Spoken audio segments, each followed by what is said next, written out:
En el mundo ahora de France 24 en español es hora de dar un repaso por los principales hechos que son noticia este 2 de enero del 2026. Soy Daniela Blandón Ramírez y estos son nuestros titulares. Velas o bengalas cuyo fuego se acercó fatalmente al techo. La Fiscalía cree que esto pudo causar una de las tragedias más mortíferas en la historia de Suiza. La explosión en un bar de los Alpes dejó alrededor de 40 muertos y más de un centenar de heridos. Irán rechazó la amenaza de Donald Trump de que acudiría en ayuda de los manifestantes si hay represión estatal y advirtió que cualquier injerencia tendría graves consecuencias. Esto en medio de las protestas que ya cumplen una semana por la crisis económica.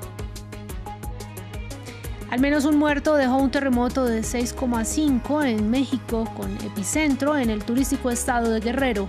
Sin grandes daños materiales, el sismo se sintió en varias ciudades, incluida la capital, en donde interrumpió brevemente una rueda de prensa de la presidenta. Tenemos el reporte.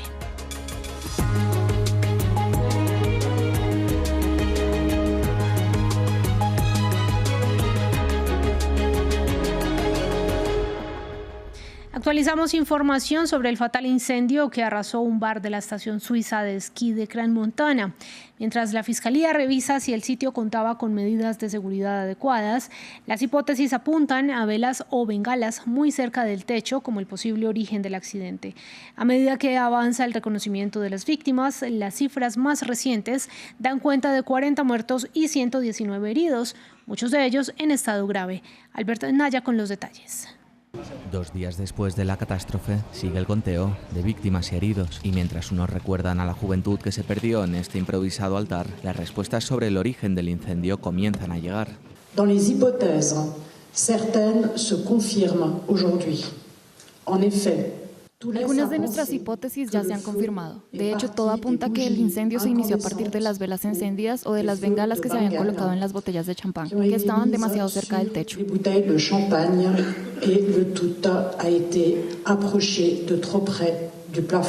Y la madera prendió, momento en que se desató el pánico y un presunto problema en las salidas.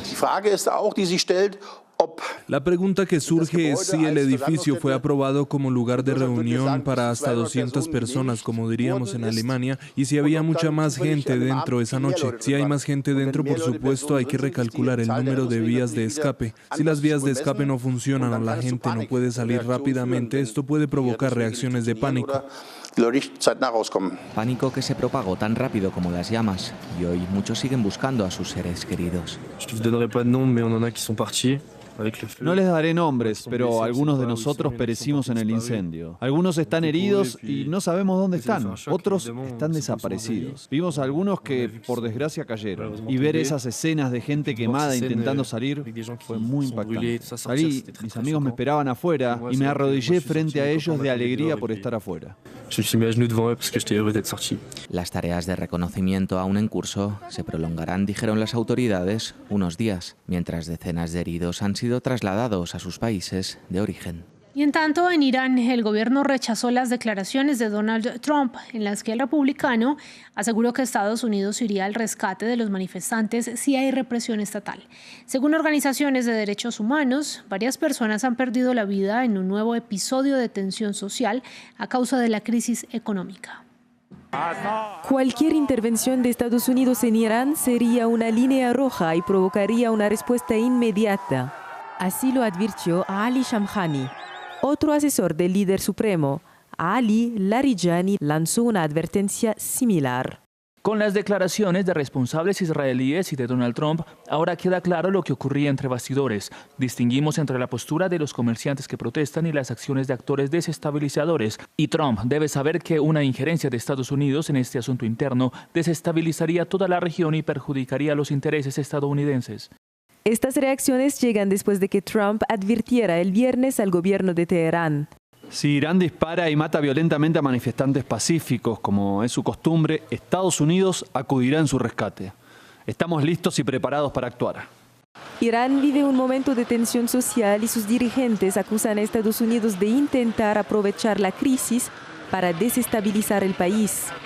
El jueves, choques entre manifestantes y fuerzas de seguridad dejaron varias personas muertas, las primeras desde el inicio de las protestas por el alto costo de la vida.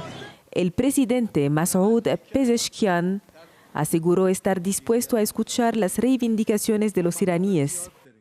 No hay que buscar culpables fuera.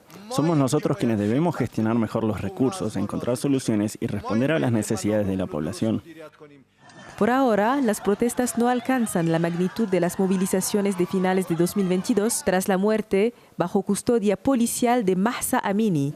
Aquella ola de protestas dejó cientos de víctimas, incluidos miembros de las fuerzas de seguridad. En la Franja de Gaza, los palestinos cambiaron de año, pero no de situación humanitaria. Países como Reino Unido, Canadá y Francia emitieron el martes una declaración conjunta en la que alertaban sobre el empeoramiento de las condiciones humanitarias y pedían tomar medidas a Israel.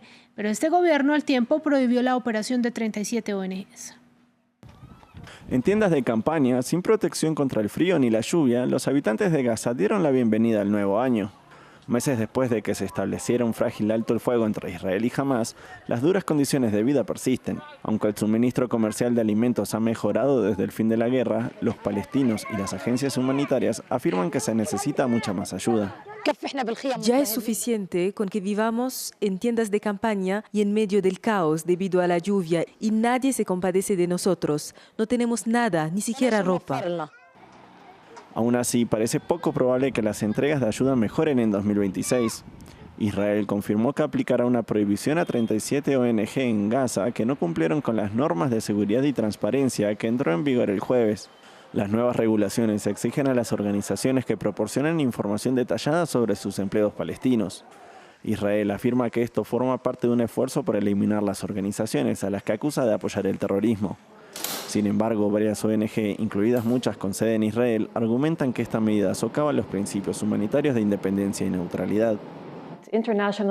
Las organizaciones internacionales que cuentan con experiencia, que son conocidas en todo el mundo por proporcionar ayuda humanitaria, que tienen experiencia en la propia Gaza, que cuentan con la confianza de la comunidad local y que tienen conexiones, ya no podrán hacer lo que han hecho hasta ahora, lo que tendrá un efecto muy significativo en la población. Las ONG que no cumplan con los estándares de Israel deberán suspender sus operaciones antes del 1 de marzo. Naciones Unidas advirtieron que esta prohibición podría tener un efecto devastador, ya que impediría que la ayuda vital llegue a la población necesitada. Vamos a México, que fue sacudido este viernes por un fuerte sismo de magnitud de 6,5. Hasta el momento se ha reportado una muerte, aunque no hay daños graves, según el gobierno. El evento tuvo su epicentro muy cerca de la ciudad turística de Acapulco, pero también se sintió en otras localidades, incluida la capital. Nuestro corresponsal en Ciudad de México, Jorge Hurtado, nos envió el siguiente informe.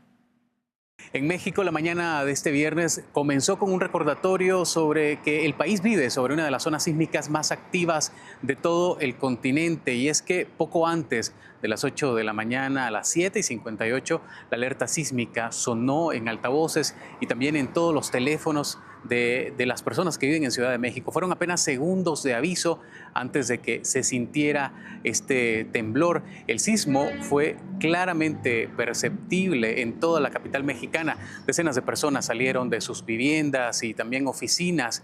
Muchos documentaron a través de videos en redes sociales cómo vivieron esos momentos. Según el Servicio Sismológico Nacional, hasta el mediodía de este viernes se han registrado alrededor de 420 réplicas. La de mayor magnitud fue de 4,7.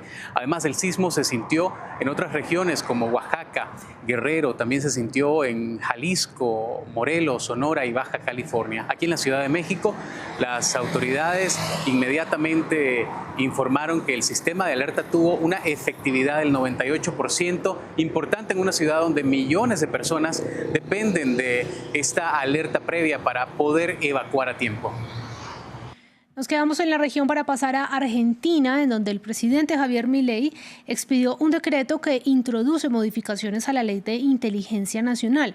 Entre los principales cambios está que faculta a los agentes de la Secretaría de Inteligencia del Estado a detener a ciudadanos en determinados casos y declara también encubiertas este tipo de actividades. Para entenderlo mejor, conectamos hasta ahora con Pablo Farías, diputado nacional del bloque Provincias Unidas de Orientación Centrista.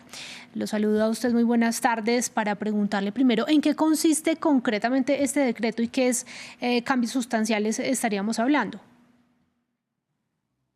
¿Qué tal? Buenas tardes. Bueno, nosotros creemos que el método elegido por el presidente, que es reglamentar y cambiar la ley de inteligencia a través de un decreto de necesidad y urgencia, no tiene ninguna justificación. Esto es lo primero que hay que decir. Nosotros no encontramos justificación y no está expresada la justificación en los considerandos del decreto para que en receso parlamentario, porque actualmente en la Argentina estamos en receso parlamentario, que allí una modificación de la ley de inteligencia a través de este tipo de artilugio, ¿no? Que es el decreto de necesidad de urgencia. Estamos exigiendo que rápidamente se convoque a las comisiones que no están conformadas en el Congreso de seguimiento de las tareas de inteligencia y también para analizar este decreto. Esto implica que se vuelva a convocar extraordinarias al Congreso para poder tratarlo. Las modificaciones que tienen que ver con extender las actividades de inteligencia a todos los órganos del Estado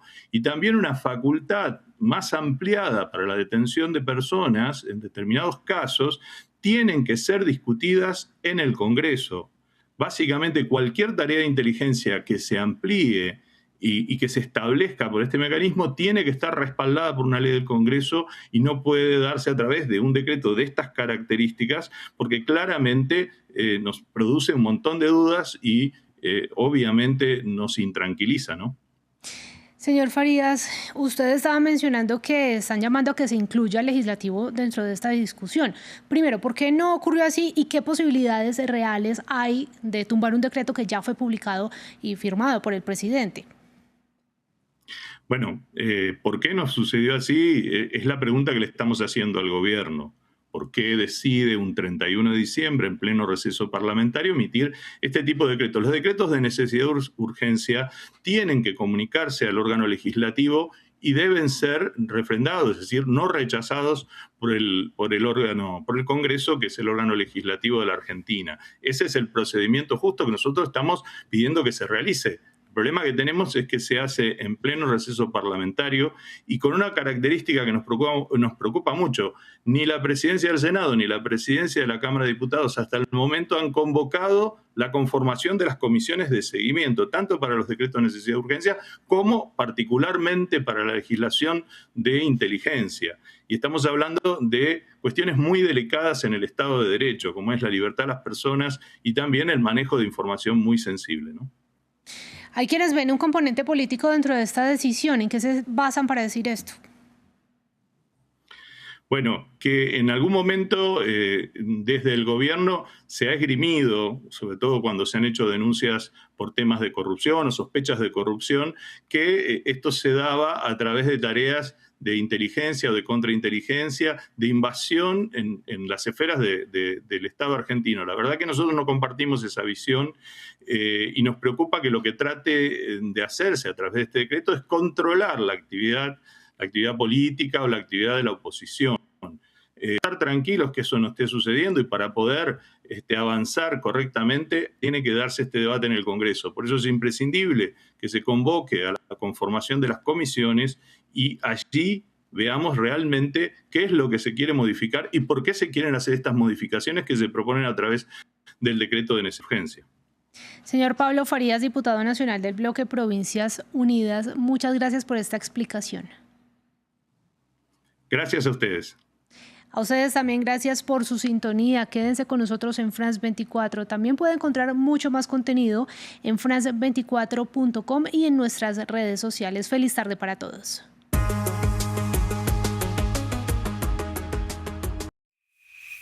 Para estar al día con la actualidad, únase al WhatsApp de France 24. Infórmese en tiempo real, en cualquier momento.